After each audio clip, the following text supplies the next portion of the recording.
The bridge tower. If was at the beginning. If he had been older, if he hadn't been dark, brown eyes ablaze in that remarkable face, if he had not been so gifted, so young, a genius with no time to grow up, if he hadn't grown up undistinguished to an obscure old age, if the piece had actually been, as Kreutzer exclaimed, unplayable, even after our man had played it, and for years no one else was able to follow, so that the composer's fury would have raged for naught, and wagging tongues could keep alive the original dedication from the title page he shredded. Oh, if only Ludwig had been better looking, or cleaner, or a real aristocrat, Vaughan instead of the unexceptional Van from some Dutch farmer, if his ears had not already begun to squeal and whistle, if he had not drunk his wine from lead cups, if he could have found true love, then the story would have held. In 1803, George Polgreen Bridgetower, son of Friedrich Augustus, the African prince, and Maria Anna Sovinki of Biala in Poland, traveled from London to Vienna, where he met the great master, who would stop work on his third symphony to write a sonata for his new friend, to premiere triumphantly on May 24th, whereupon the composer himself leapt from the piano to embrace his lunatic musician. Who knows what would have followed? They might have palled around some, just a couple of wild, crazy guys, strutting the town like rock stars, hitting the bars for a few beers, a few laughs.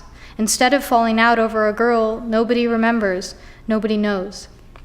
Then this bright-skinned papa's boy could have sailed his 15-minute fame straight into the record books, where instead of a Regina Carter or an Aaron Dworkin or Boyd Tinsley sprinkled here and there, we would find rafts of black kids scratching out scales in their matchbox violins so that someday they might play the impossible, Beethoven's Sonata No. 9 in A major, Opus 47, also known as the Bridge Tower.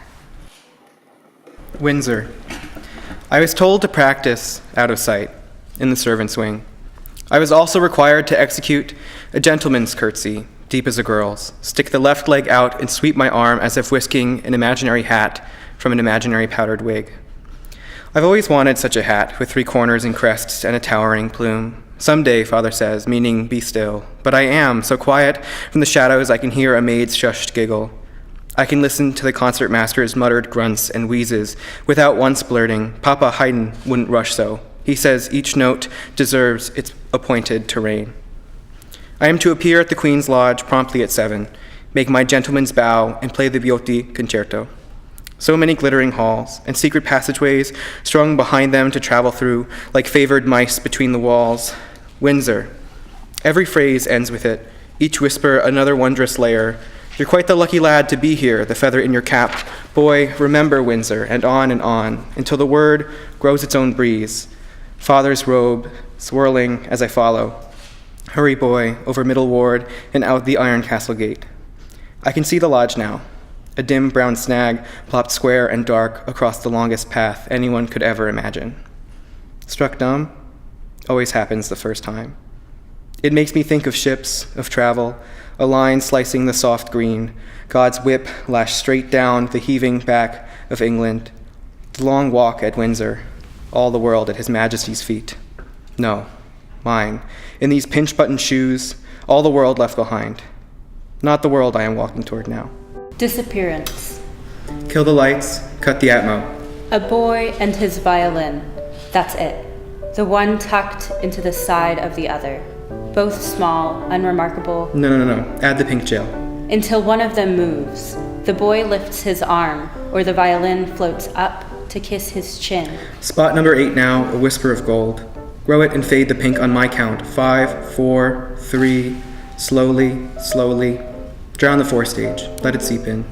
A man can vanish between the downstroke and the first note sigh, from one word to the next, a wink and a nod. He'll evaporate under a lady's glance as her smile slides across the room. Do we want fog machines here? A little much, maybe, but spill some purple along the boards and back, then lift it up, the scrim like a rising curtain of melancholy, an aurora borealis of the soul. I know, that sucked. You get the drift. But a boy looks out from the backs of his eyes. A boy stays where you put him, invisible, until you hiccup. Full floods, on my mark, Go. And suddenly he's there.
Holgreen, sight reading. Harder to play long than fast. It's more than stretching a line. Suspension is what we yearn for, that delicate fulcrum between crash and sheer evaporation, a dissipating breeze. To levitate strands of melodic sound across all the mired avenues we barge along daily. This shining wire, so light, so strong, we can just make out, there it goes, and follow, slip note by note along, and fly, float in that radiant web. Adagio sostenuto, sustained slowness. Not water, but the invisible current a dove's wing skims. Not air, but the agency that stirs it. Not light, but spark. No, the dark thread between sparks. How your eye can read a firefly's glimmering trail while the rest of you is long gone. darting from leaf to leaf, touching down as the piano, poised to intercept that bright cursive, descends growling with a meteor deliquescence. He frightens me. I've never heard music like this man's, this sobbing in the midst of triumphal chords, such ambrosial anguish, jigs danced on simmering coals. Oh, I can play it well enough. Hell, I've been destined to travel these impossible switchbacks, but it's as if I'm skating on his heart, blood tracks looping everywhere, incarnadine dips and curves. I'm not making sense. You're making ultimate sense, he seems to say, nodding his rutted, heroic brow. The performer. Adagio sostenuto, presto tempo primo. I step out. I step out into silence. I step out to take my place. My place is silence before I lift the bow and draw a finger width of ache upon the air. This is what it is like to be a flame, furious but without weight, breeze sharpening into wind, a bright gust that will blind, flatten all of you. Yet tender, somewhere inside, tender. If you could see me now, Father, you would cry, though you wept easily, as I remember, and even so it was manly, the way that thick black fist daubed your cheek, with those extravagant sleeves quivering. I prefer to stand. Cheek cushioned and soothe her as I pull the sobs out gently. Yes, you hear it, you who made me can hear it, just as he's making me hear it now, so that I can pull it from her. Andante con variazioni. Thank you, it was a privilege. You are so kind. It is all his doing. I am merely the instrument. You have the honor of this premiere, a beauty of a piece, indeed. What an honor. Countess, I am enchanted. I only wish I could better express my gratitude in your lovely language. Vielen Dank. It's all his. Why, thank you, sir. I'm speechless. Gern geschehen, madame. Did I say that correctly? God, I sound like my father. I believe he is pleased. I sincerely hope so. But you are kindness incarnate. No, my privilege entirely. Herr von Beethoven is indeed a master, and Wein an empress of a city. My apologies. I only mean that she is magnificent. Ludwig, get me out of here. Finale. If this world could stop for a moment and see me, if I could step out into the street and become one of them, one of anything, I would sing, no, weep right there to simply be and be and be. Brother, do not smirk. Gloating does not become you.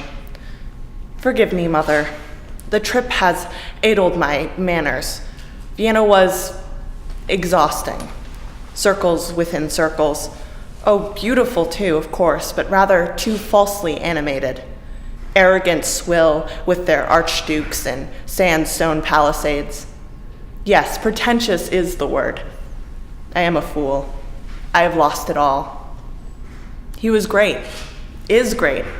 He hadn't finished the score, and the copyist nearly lost his wits scribbling madly the night before. My part? Oh, portions were illegible, but I didn't mind.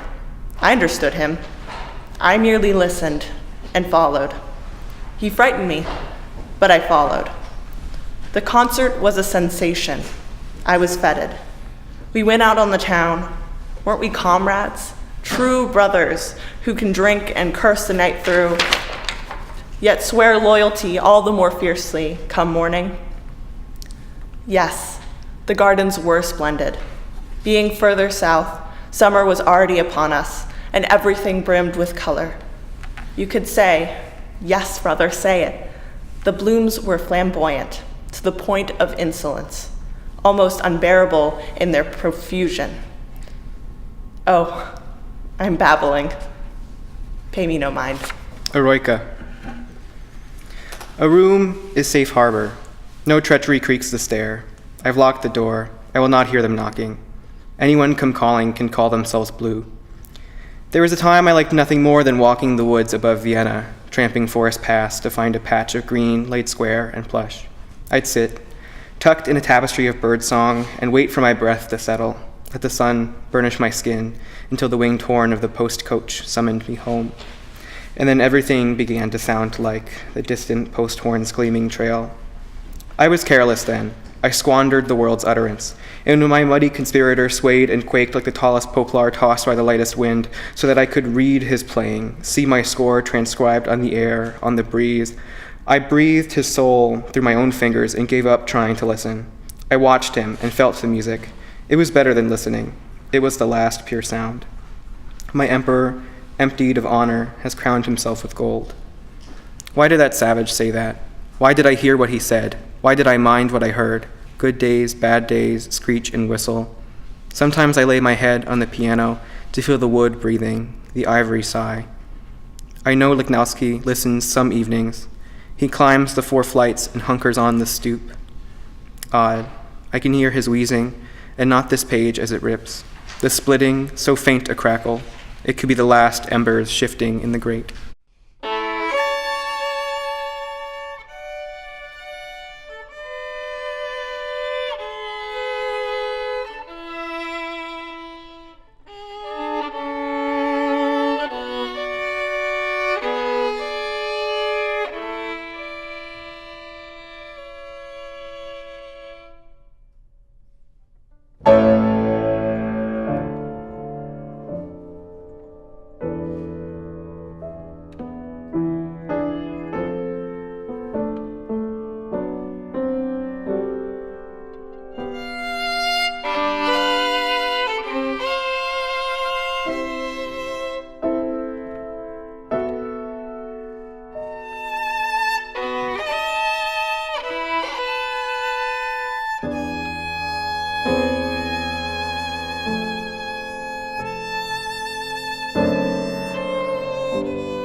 Vanities. As if music were a country, he'd filled the biggest assembly rooms on the busiest square of the capital city. He'd played the best parties, saw Beau Brummel blast protocol with a single non-nod of his chin. That had been during his concert season. When everyone was buzzing, he had owned the Pall Mall. Didn't that count for something? Music, coach wheels slithering, giggles jouncing the cream cups brimming from Milady's bustier. Fear masked as delight, music, his papa, his lost mother tongue. Music, winds howling down the four corridors of fate. As he scrabbles after paper scraps, tumbles the length of wherever he turned, getting longer, clutching air, crying out, but soundlessly, a non-shout. I played that once. I played that once. I played that once.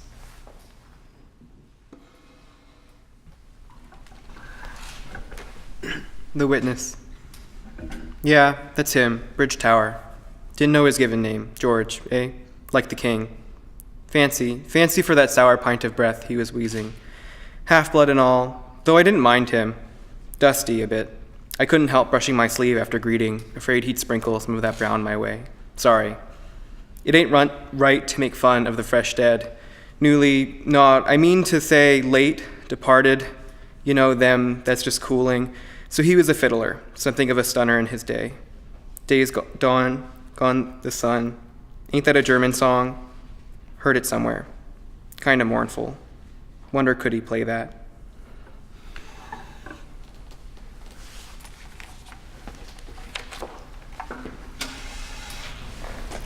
All that jazz, the African prince. I fashioned a person to inhabit. He was high maintenance, but so was I. We set each other ticking. It was beautiful to watch, as long as you stayed out of the way.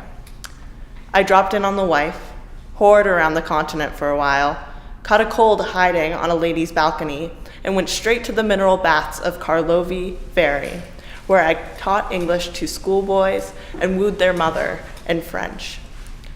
I hitched a carriage ride to the banks of the Nipier, where it was rumored Catherine the Great was trolling for eels. Ack, who cares where I've been, where I come from, where I went? All that matters in life is joy. And joy, like me, is a traveling man. I died on the way to Prague.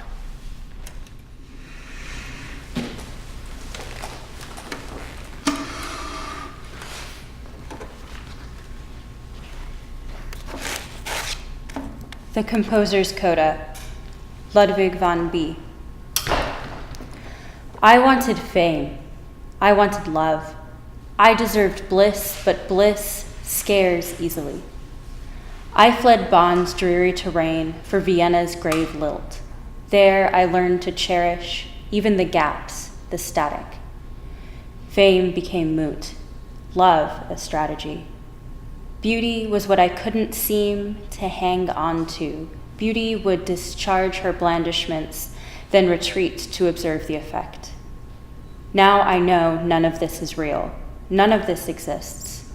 That next moment, shimmering before you, wink, and it will either astonish you or be gone.